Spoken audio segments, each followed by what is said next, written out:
नमस्कार दर्शक बंधु आम कार्यक्रम को आपण मानकु स्वागत। दोले च दोले गोविंद चापे च मधुसूदन रथे त्वं वामनं दृष्ट्वा पुनर्जन्म न लभ्यते।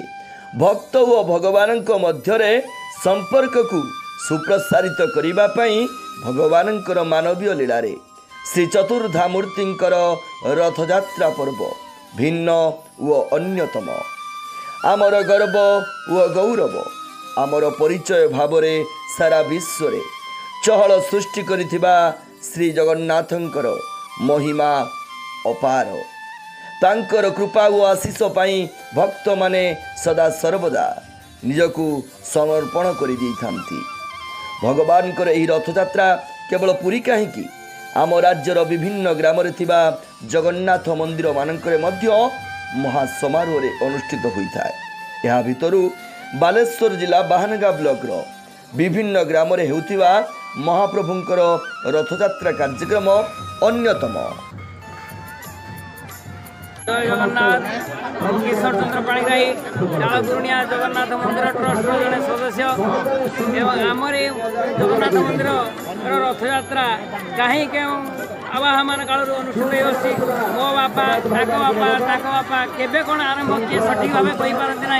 बहु पुरातन ए अंचल चालगुरुनिया रथयात्रा सर्वपुरातन अनेक किंवदंती जगन्नाथ मंदिर बाबद रही।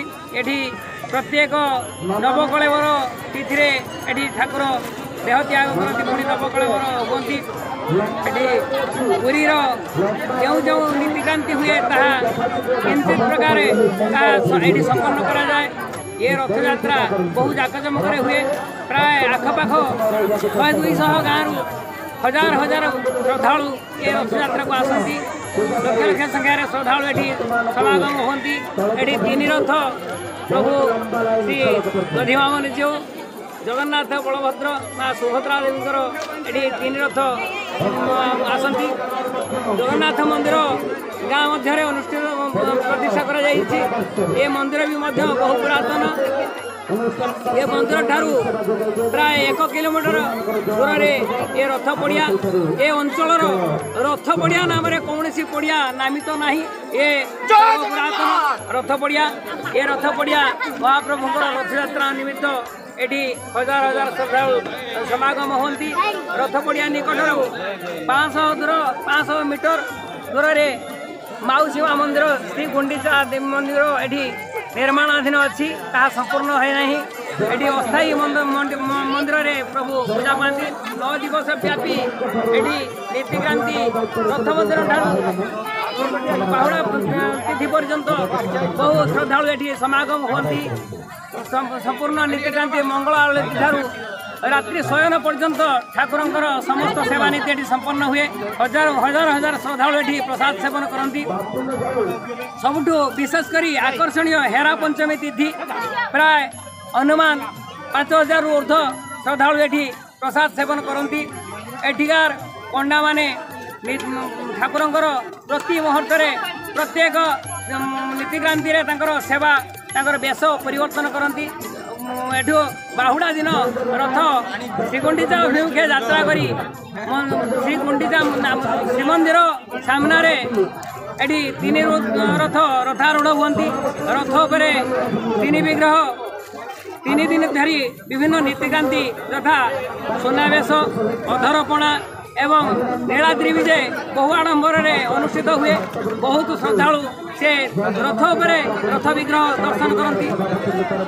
एणु आउ ये यात्रा को बहु दूर बहु माने विभिन्न देश विदेश आम गाँव अंचल पाखापाखि ग्रामवासी मैंने समस्ते जे जिते देश विदेश था ये रथ यात्रा को उपभोग करने ठाकुर को रथ पर दर्शन करने समस्ते छुट्टी आसती।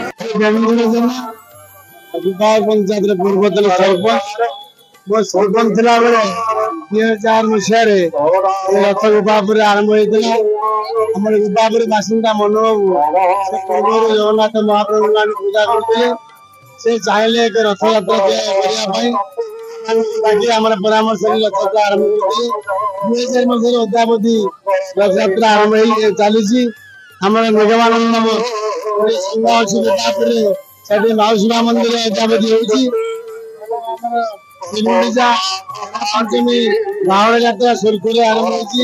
ଏଥିରେ ହଜାର ହଜାର ଭକ୍ତମାନଙ୍କୁ ମଧ୍ୟ ପ୍ରସାଦ ବିତରଣ କରାଯାଏ ଏବଂ ଲୋକମାନେ ଖୁବ୍ ସୁବିଧାରେ ଶାନ୍ତିରେ ଆନନ୍ଦରେ ଆସି ଚତୁର୍ଥାମୂଳକୁ ଦର୍ଶନ କରୁଛନ୍ତି। ଗ୍ରାମ ପଞ୍ଚାୟତ ନିବାସୀ ଆଉ ଆମର ଏଇ ରଥଯାତ୍ରା ଦୀର୍ଘ 9 ବର୍ଷ ଧରି ପରିଚାଳିତ ହଉଛି। ଶ୍ରୀଯୁକ୍ତ ପ୍ରମୋଦ ବାଡ଼ି ଯାହାକୁ ପରିଚାଳନା କରୁଛନ୍ତି। ଆମର ଏଇ ଜଗନ୍ନାଥପୁର ନାମ ଏକ ଜଗନ୍ନାଥ ସଂସ୍କୃତିର ଗ୍ରାମ। ଏଠି ଭାଇଚାରାର ସଂସ୍କୃତି ଚାଲେ ଆଉ ଭାଇଚାରା ସମସ୍ତଙ୍କୁ ନେଇ ଏଠି ଜଗନ୍ନାଥପୁର ଗ୍ରାମର ପଞ୍ଚାୟତଟା ଗଠିତ ହୋଇଛି। ଏହି ଭାଇଚାରାର ପର୍ବ ଯାହାକି ମହାପ୍ରଭୁଙ୍କ ଉଦ୍ଦେଶ୍ୟରେ ପ୍ରତିବର୍ଷ ପାଳନ କରାଯାଉଛି।